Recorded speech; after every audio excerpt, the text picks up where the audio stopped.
Jammu and Kashmir के हालात को समझने के लिए हम इस समय ग्राउंड जीरो पर हैं और जानने की कोशिश करते हैं कि आखिर में बदलाव हुआ क्या सरकार जो कहती है सबका साथ सबका विकास सबका विश्वास सबका प्रयास वो पूरा हो रहा है। आम जनमानस है। कहाँ से आए भाई साहब आप? हम लोलाब से आए हैं, कुपवाड़ा लोलाब से जी सर। हम पहाड़ी लोग हैं, हम पहाड़ों पर बसते हैं।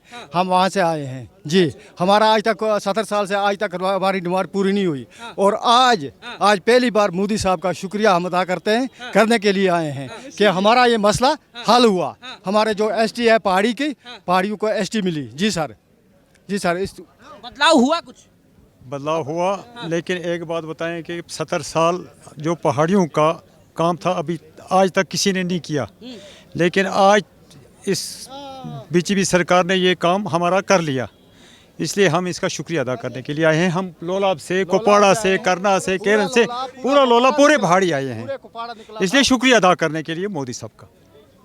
मोदी का काम 10 साल का कुछ ठीक लग रहा है? कह रहे हैं कि बड़ा भाईचारा खत्म कर दिया। नहीं, हम अपनी बात करेंगे, हमारा काम किया मोदी साहब ने, हम इसका शुक्रिया अदा करने के लिए आए हैं।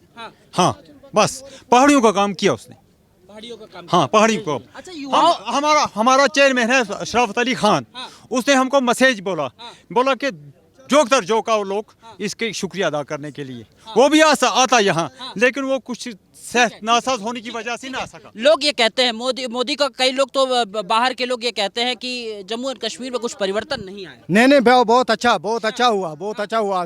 जो 70 साल में काम हुआ था वो उसके दुगना हुआ इस गवर्नमेंट में। जो मोदी सरकार की गवर्नमेंट है इसमें बहुत अच्छे काम हुए और खासकर हमारा पहाड़ियों का काम हुआ, तो इसलिए हम इसका शुक्रिया अदा करते हैं।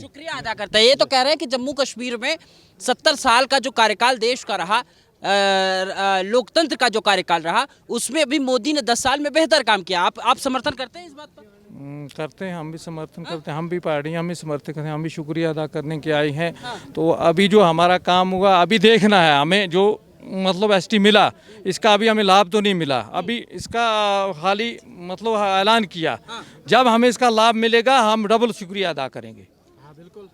अभी हम मतलब इसमें जुमरे में आए, जब हमें लाभ मिलेगा डबल शुक्रिया अदा करेंगे। राज्य की सरकारी कहती है कि हमने जो डेवलपमेंट किया वो डेवलपमेंट कुछ दिनों से रुका हुआ है, तो क्या लगता है कि जो मुफ्ती और बाकी लोगों की जो सरकार रही अब्दुल्ला की, वो ठीक रही या अभी वर्तमान में जो देश की सरकार है और यहाँ पे उपराज्यपाल यहाँ शासन कर रहे हैं एक तरीके से, उसमें कुछ आपको लग रहा है? अभी तो पूरा मतलब सबसे बड़ी बात यह है कि जब तक सिविल गवर्नमेंट नहीं आएगी, अपनी गवर्नमेंट, गवर्नरी राज में पूरा काम नहीं हो सकता। जहाँ 10 आदमी काम करते हैं, एक आदमी 10 आदमी का काम तो नहीं कर सकता।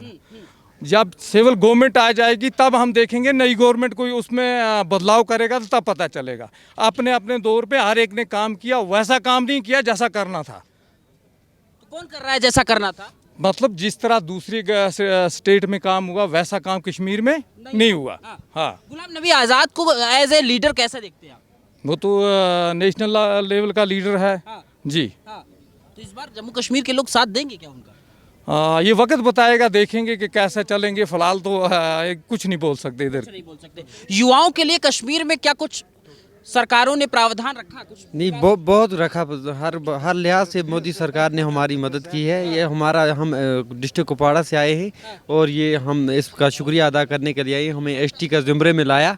70 साल से हम बहुत पीछे थे, तो अभी मोदी सरकार ने हमें इस ज़ुमरे में लाया। अभी लाभ इसका देखने आगे मोदी साहब क्या और इसके ऐलान करेंगे। हाँ, इस इंतज़ार है। आपको क्या लगता है कि 10 साल में कश्मीर और ख़ास तौर से देश की जो मुख्य धारा से जोड़ने की बात होती है, धारा 370-35 से हटने की बात होती है, इससे नुकसान क्या हुआ या क्या फ़ायदे हुए? नहीं, फ़ायदा हुआ बहुत। खासकर हमारी जो पहाड़ी कौम है इसके लिए बहुत फ़ायदा हुआ। हम इस चीज़ को मानते हैं क्योंकि 70 साल से हमारे लोग गेटों पे मर रहे थे, हो रहा था, मुश्किल हो रहा था। आज हम इसी खुशी से जितना भी पहाड़ी लोग हैं, कुपवाड़ा, बांडीपुरा, जितने एरिए, गुरेज वगैरह, करगिल, जितने सब पहाड़ी लोग यहाँ आए, हम इसी खुशी से आए और हम मोदी साहब का शुक्रिया अदा करते हैं। शुक्रिया अदा करते हैं। सर आप बताएं। मैं डिस्ट्रिक्ट कुपवाड़ा चौकीबाल का रहने वाला हूँ।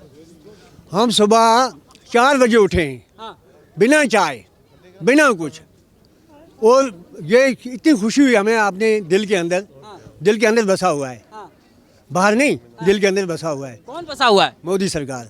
मोदी। राहुल गांधी नहीं पसंद? ना यही हमें जो मतलब मैं बताऊँ जिसने हमें मैं बताऊँ गैस सिलेंडर हमें मुफ्त दिए, बाथरूम हमें मुफ्त दिए, जो कि हम पहले मतलब लोग हमारे जो बेचारे थे बेचारे दो बोतल लेकर घूम रहे थे, वो चावल हमें मुफ्त दिए।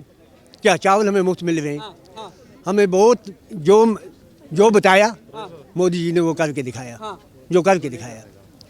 उसके बाद मैं यहाँ रहता हूँ, मैं श्रीनगर में रहता हूँ, एक शेड के अंदर रहता हूँ मैं, क्या मैं शेड के अंदर रहता हूँ जो खालसा स्कूल के सामने है। बहुत ऐश की ज़िंदगी गुजार रहा हूँ, बंगलू की नहीं ज़रूरत है। उस शादी में जब अपनी ज़िंदगी ऐश की गुजरी, मोदी सरकार दिल में बस गया, तो इंशाल्लाह रहमान आने वाले वक्त में भी इंशाल्लाह कामयाब है। जो 70 सालों में ना हो सका वो इसने करके दिखाया, करके दिखाया। इससे पहले भी घूमते रही, इससे पहले भी लोग आए, एमएलए आए, दिन भर मरते रहे, 10 आदमी इसके सामने क्वार्टर के सामने। जब वारी आए तो तब मिलना, नहीं तो नहीं। जिस तरह आज ये हमने देखा कि आज जोग पर जोग लोग बिल्कुल सीधे, कोई पूछना नहीं, कोई कुछ नहीं, सीधे आओ। वो खौफ वो डर खत्म। खौफ वो डर खत्म कैसे? ख़त्म कर दिया। कोई खौफ नहीं है आप किसी किस्म का, ख़त्म कर दिया। डर खौफ कह रहे खत्म हो गया। हाँ बिल्कुल ये सही कह रहे हैं। हम इससे मतलब पूरा विश्वास है जो मोदी जी ने मतलब पिछले मतलब सालों से किया है, वो ये लोग ये कश्मीरी जो नेता थे ने ये 70 साल में नहीं कर सके। इनको क्यों नहीं, मुफ्ती और बाकी यहाँ के और नेताओं पे क्यों विश्वास? देखिए sir, myself Javed Shahzad Shah, I am from Kumkadi, मैं डिस्ट्रिक्ट कुपवारा के एक बॉर्डर गांव से। तो आप देखिए, मैं सुबह जैसे वहाँ से आया, मतलब एक कठिन रास्ते से हम वहाँ से आए और यहाँ पहुँचे। हम इसलिए पहुँचे कि हम अपने ऑनरेबल प्राइम मिनिस्टर सर को सुने। और बाकी एज अ यूथ मैं आपको बताऊंगा, मेरी एज 30 ईयर्स है। मैंने first prime minister of India ऐसा देखा जिसको मुल्क चलाना आ रहा है। मुल्क चलाना किस तरीके से, जैसे मैं आपको एक छोटी सी मिसाल दूंगा। आयुष्मान भारत जैसे गरीब लोग जो एक सिविल हॉस्पिटल में अपनी सर्जरी नहीं करा पाता था, वो आज सिविल अच्छे से अच्छे सिविल हॉस्पिटलों में जाके अपना इलाज करा रहा है। बाकी आप देखें राशन, हमें तो पता नहीं चलता है कहाँ से, मतलब हमें राशन फ्री मिल रहा है, सब कुछ। मैं एसटी की बात नहीं करूँगा, मैं एक पहाड़ी हूँ, हमें एसटी दी, मैं वेलकम करता हूँ। लेकिन एसटी इतना कुछ, मतलब मैं बोलता हूँ एसटी नहीं, एसटी की हमें इतनी खुशी नहीं है जितना मोदी जी ने बाकी काम किए। देखें as a youth, educated youth, अगर हम कोई गवर्नमेंट की स्कीम लेंगे जो मोदी जी ने लॉन्च किए हैं, उनमें भी एक एजुकेटेड यूथ अपना रोज़गार हर जगह पे कमा सकता है। मतलब इस दौर में अगर हम बोलेंगे हमें जॉब नहीं मिली, मतलब इतनी स्कीम्स हैं गवर्नमेंट ऑफ इंडिया की जो मोदी जी ने पिछले 10 साल में यहाँ पे अमलाई हैं जम्मू कश्मीर में, खासकर आज से पहले नहीं होती थी।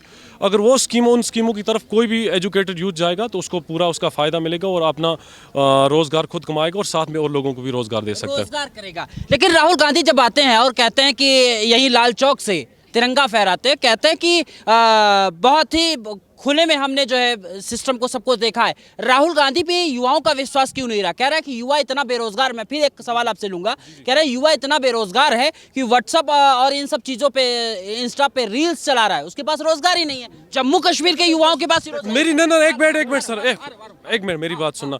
रील्स, सोशल मीडिया जब इतना तेज हुआ, 5G इंडिया में चल रहा है तो नहीं चलाएंगे? क्यों नहीं चलाएंगे?